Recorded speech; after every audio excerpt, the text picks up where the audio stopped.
PoK ने पाकिस्तान को 48 घंटे का अल्टीमेटम दिया था। यह कल पूरा होने वाला है, लेकिन उससे पहले ही मुनीर ने अपनी तोपें रवाना कर दी हैं। फौज की दर्जनों टुकड़ियां उतार दी हैं और तड़ातड़ गोलियां भी चलने लगी हैं। पीओके में पाकिस्तान के खिलाफ धरने को 1 महीना होने वाला है और यह धरना खत्म करवाने के लिए मुनीर कत्लेआम की तैयारी में है। पीओके के लिए कल का दिन बहुत बड़ा है, मामला आर पार का है। पीओके के अंदर की एक एक एक्सक्लूसिव खबर देखिए इस रिपोर्ट में। गौर से सुनिए, एक तरफ अजान दी जा रही है और उसी वक्त दूसरी ओर से तड़ातड़ गोलियां बरसाई जा रही हैं। पीओके में मुनीर की फौज ने कोई हद नहीं छोड़ी। ये तुम्हारी गोलियां, तुम्हारी गिरफ्तारियां, तुम्हारे बम जो है, ये हमें खौफजदा नहीं कर सकते।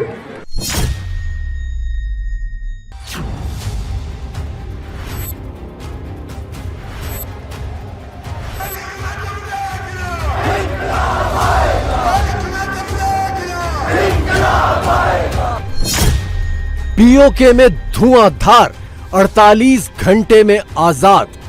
पाकिस्तान ने आजाद कश्मीर के अंदर अपने हाथों खुद अपनी कब्र खोद ली है। जॉइंट अवामी एक्शन कमेटी हुक्मरानों को 8 जुलाई तक का हतमी वक्त देते हुए ये ऐलान करती है, 9 जुलाई को जिस काल का हम ऐलान करने जा रहे हैं, शायद 9 जुलाई के बाद आपके पास एक दिन का भी वक्त ना हो। मुनीर की तोप, पीओके बेखौफ।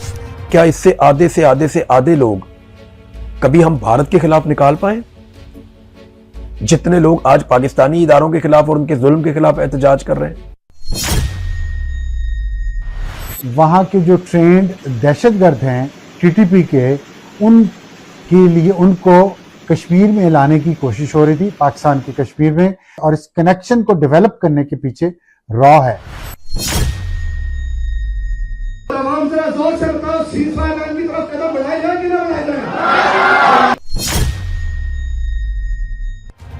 अगले 48 घंटों में पीओके में कुछ बहुत धमाका खेज होने जा रहा है।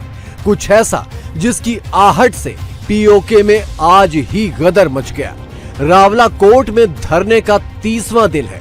1 लाख से ज्यादा लोग पाकिस्तान के खिलाफ महीने भर से यहीं पर जमे हैं। उधर जनरल मुनीर ने बड़ी बड़ी तोपें पीओके की ओर रवाना कर दी हैं। फौजियों की भारी तादाद पहले ही पीओके पहुंच चुकी है। अंधाधुंध फायरिंग भी शुरू हो चुकी है और इस सब के बीच पीओके की महिलाएं खुद मोर्चे पर उतर आई हैं। जॉइंट अवामी एक्शन कमेटी हुक्मरानों को 8 जुलाई तक का हतमी वक्त देते हुए ये ऐलान करती है कि अगर 8 जुलाई तक जम्मू कश्मीर जॉइंट अवामी एक्शन कमेटी के साथ तयशुदा मायदे शराइत पर अमल दरामद न किया गया, तो इस सूरत में 9 जुलाई को धरने का 1 माह मुकम्मल होने पर अगले अमल का ऐलान किया जाएगा, जिसका फैसला कर लिया गया। 9 जुलाई को जिस काल का हम ऐलान करने जा रहे हैं, शायद 9 जुलाई के बाद आपके पास एक दिन का भी वक्त ना हो, इसलिए उस ऐलान की तैयारी आज से ही हरियाणा पहुंच। हाल यह है कि पीओके में मुनीर के फौजी बच्चों को भी नहीं छोड़ रहे। सड़क पर निकले मासूम बच्चों को आतंकवादियों की तरह घेर कर उनसे पूछताछ कर रहे हैं। जनरल मुनीर ने रावलाकोट और मुजफ्फराबाद के चप्पे चप्पे पर अपने फौजी बिठा दिए हैं। सड़कों पर फ्लैग मार्च चल रहा है और जहां भी आम लोगों ने विरोध किया, वहां अंधाधुंध गोलियां बरसाई जा रही हैं, चाहे अजान ही क्यों न चल रही हो। मिरपत डिवीजन तैयार रहो, एक बार फिर आपको जो है वो पुल की तरफ निकलना पड़ेगा। पहले भी कह चुके हैं कि तुम्हारी जन्नू की गोलियां कम पड़ेगी, लेकिन हमारे सीने कम नहीं होंगे। जितना जोर आजमाना है आजमा लो गोलियां बरसाकर आप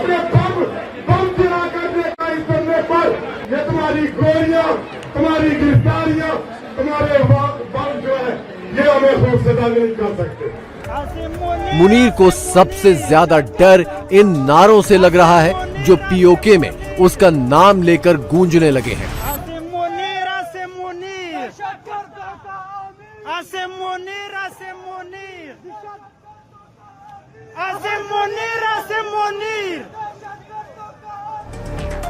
पीओके में खेल खत्म हो गया, जनरल मुनीर को पता है, इसीलिए अब वो खूनी खेल की तैयारी में है। पाकिस्तानी फौज की बड़ी बड़ी तोपें पीओके की ओर रवाना कर दी गई हैं। रास्तों में खुद पाकिस्तानी इनके वीडियो बनाकर अपलोड कर रहे हैं और उधर पीओके में सरफरोशी की तमन्ना गूंज रहा है।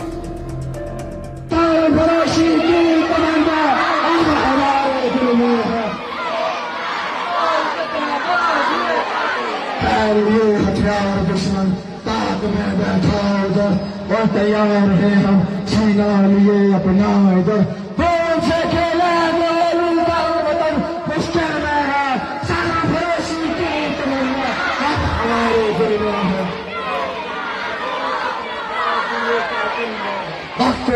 पहले तुझे बता देंगे आसमां अभी से क्या लिखा है क्या क्या हमारे दिल में है सारा फरोशी की तमन्ना अब हमारे दिल में है। करीब 100 साल पुराने आजादी के इस गीत को क्रांतिकारी राम प्रसाद बिस्मिल ने मशहूर किया था। वही गीत पीओके की जुबान पर चढ़ जाना अपने आप में बहुत गहरा मैसेज है। मुनीर के लिए यही काफी था, लेकिन इससे भी आगे का मैसेज पीओके से आ गया है। सीज़फायर लाइन की तरफ कदम बढ़ाए जाएं कि ना बढ़ाए जाएं? जोर से बताइए, बढ़ाए जाएं कि ना बढ़ाए जाएं? बढ़ाए जाएं, बढ़ाए जाएं। लिखने वालों लिखो, देख के जाओ और आवाम जरा जोर से बताओ, सीज़फायर लाइन की तरफ कदम बढ़ाए जाएं कि ना बढ़ाए जाएं? बढ़ाए जाएं, बढ़ाए जाएं, बढ़ाए जाएं। इसलिए उनसे हम कहते हैं कि कश्मीरियों की इखलाफ पर और सियासी रवैये पर अगर इसके बदले में गोली है तो फिर हमारे पास भी रास्ते हैं। कल को कोई शिकवा ना कीजिएगा, कल को कोई बात ना कीजिएगा कि आपको बुरी लग गई। हम आपके मजाक के मुताबिक लोग नहीं, जो तुम करोगे वो हम करेंगे इंशाअल्लाह। उसके अलावा कोई बात नहीं है। 1947 में आजादी के तुरंत बाद कबाइलियों और पाकिस्तानी फौज के हमले में कश्मीर के 2 टुकड़े हो गए थे। 1949 में इन दोनों हिस्सों को बांटने वाली लकीर सीज फायर लाइन अस्तित्व में आ गई। बाद में इसी अस्थायी सरहद को एलओसी कहा गया। इसी एलओसी के दम पर पाकिस्तान ने पीओके के लोगों को फंसा रखा है और अपनी तरफ से उनका राशन रोका हुआ है। लेकिन पीओके ने सीधे एलओसी के दूसरी ओर यानी भारत की तरफ गुहार लगा दी है। उस पार मेंढक और पुंछ, राजौरी, डोडा, वहां के आवाम से हमारी अपील है कि इस तरफ राशन की किल्लत है, अद्वियात की किल्लत है और हमें आपकी मदद चाहिए। हमें आपकी मदद चाहिए, हमें सीज फायर लाइन का खात्मा चाहिए और हमें आपकी हमायत चाहिए। मेरी आवाम से अपील है, उस पार आवाम से अपील है, अगर कोई ये समझता है कि हम कहीं फंसे हुए हैं तो उसकी खामख्याली है। कोई नहीं फंसा हुआ, रास्ते हम बताएंगे तुम्हें इंशाअल्लाह ताला। रास्ते उसके बाद देखोगे सारे रास्ते इंशाअल्लाह ताला हम बताएंगे उसके बाद रास्ते के रास्ते कहाँ हैं। यही सब देख सुनकर जनरल मुनीर धड़ाधड़ अपने फौजी पीओके भेज रहा है। इस्लामाबाद, रावलपिंडी और आसपास की बाकी जगहों से फौजी काफिले लगातार पीओके पहुंच रहे हैं और मौका मिलते ही कश्मीरियों के खून से होली खेल रहे हैं। पिछले 36 घंटों में एक नाबालिग समेत 5 लोग कत्ल कर दिए गए।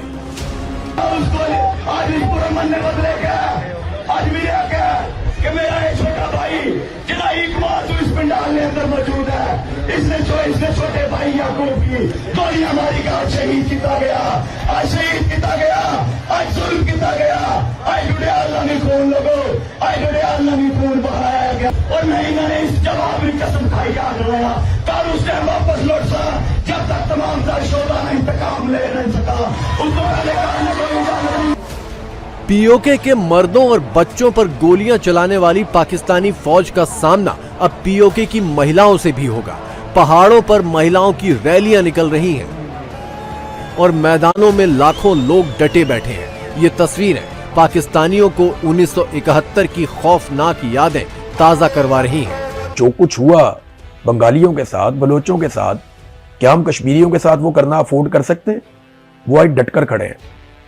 मुझे अफसोस के साथ ये कहना पड़ता है कि पाकिस्तान की रियासत ने, हमने हमेशा प्रमोट किया, हमने खबरें दी, हमने पैसा खर्च किया, अपने वसाइल खर्च किए कि इस मामले को उठाया जाए कि कश्मीर में इंडिया ज्यादतियां कर रहा है। हम उसे खुसूसी कवरेज देते थे, लेकिन आज तक इतने बड़े पैमाने पर लोग इंडियन हाई कमीशन के सामने नहीं गए।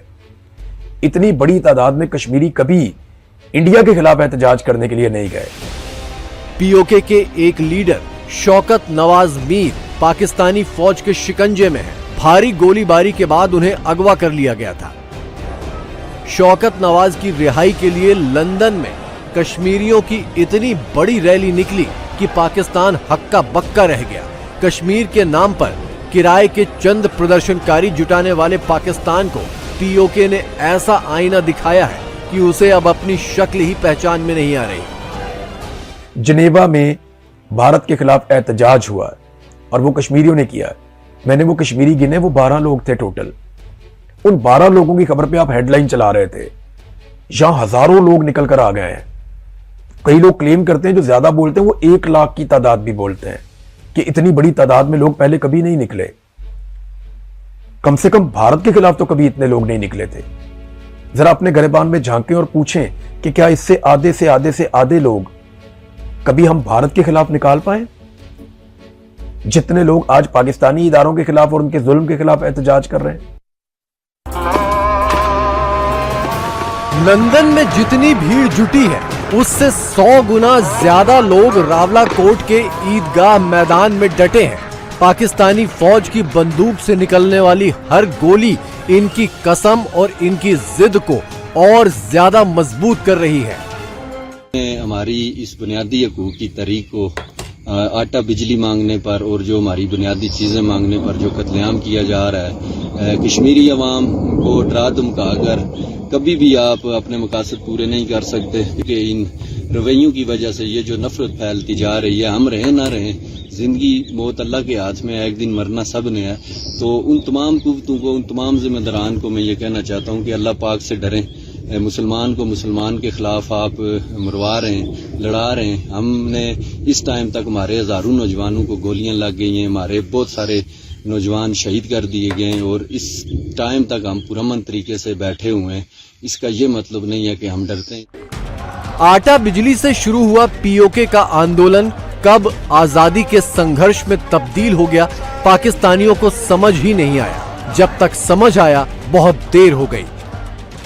मुनीर अब करे तो क्या करे, उसके सामने बस एक ही हल है कि सारा ठीकरा भारतीय खुफिया एजेंसियों पर फोड़ दो और तड़ातड़ गोलियां मारो।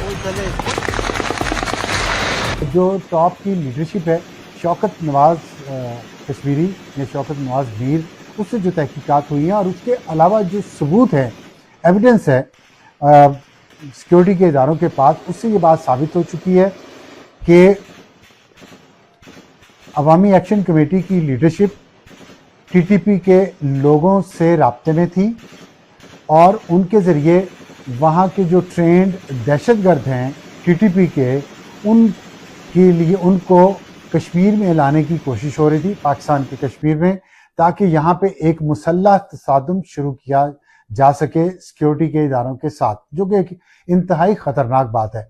और उसमें यह दावा भी किया गया कि इसके पीछे ये इस प्लानिंग के पीछे और इस नेटवर्किंग के पीछे और इस कनेक्शन को डेवलप करने के पीछे रॉ है, क्योंकि रॉ ने और अजीत डोवल की जो डिक्लेयर्ड पॉलिसी है कि वो पाकिस्तान में इंतशार पसंदों के हर ग्रोह को असला भी देंगे और पैसा भी देंगे।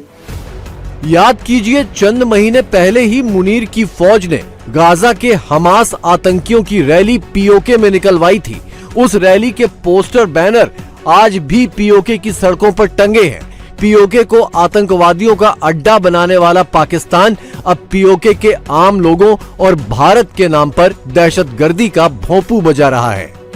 मैं तमाम इंसानी हकूक की तंजीमों को गवाह बना के कहता हूँ, आप सबकी मौजूदगी में कहता हूँ, कश्मीरियों के हाथ में बंदूक पाकिस्तान की फौज ने दी थी, कश्मीरियों के हाथ में बंदूक दी पाकिस्तान की फौज ने थी, और तुम भी पाकिस्तान की फौज में, और तुम हमें बताते हो हम दहशतगर्द। डिप्टी कमिश्नर रावला कोट, तुम यहाँ पर रैलियां निकलवाते थे बंदूकों वाली, तलवारों वाली, याद है आप सबको? याद है कि नहीं है?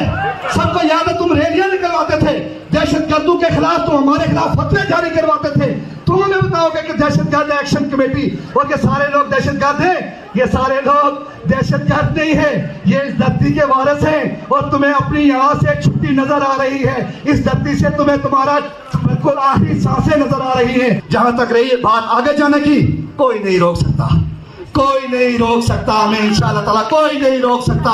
लेकिन आगे बढ़ेंगे, अगर आगे बढ़ना पड़ा आगे बढ़ेंगे। 38 मुतालबा पे नहीं बढ़ेंगे, एक मुतालबे पे बढ़ेंगे, एक मुतालबे पे बढ़ेंगे। और मुतालबा क्या है? रियासत खाली करो, रियासत खाली करो, रियासत खाली करो, एक मुतालबा। ये तो तय है कि मुनीर इतनी आसानी से पीओके खाली नहीं करेगा, वरना ना तो ये तोपें पीओके की ओर रवाना की जाती और न ही भारी तादाद में फौजी पीओके में तैनात किए जाते। मतलब साफ है कि अभी बहुत खून खराबा होगा।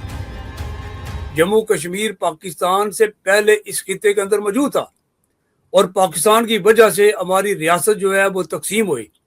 लिहाजा आज उस पार भी जम्मू से, वैली से, मुख्तलिफ इलाकों से जो उस पार के रियासत के शहरी है, वो पाकिस्तान के जबर के खिलाफ आवाज बुलंद कर रहे हैं। और मैं पूछना चाहता हूँ पाकिस्तान से कि वो कहाँ खड़ा है?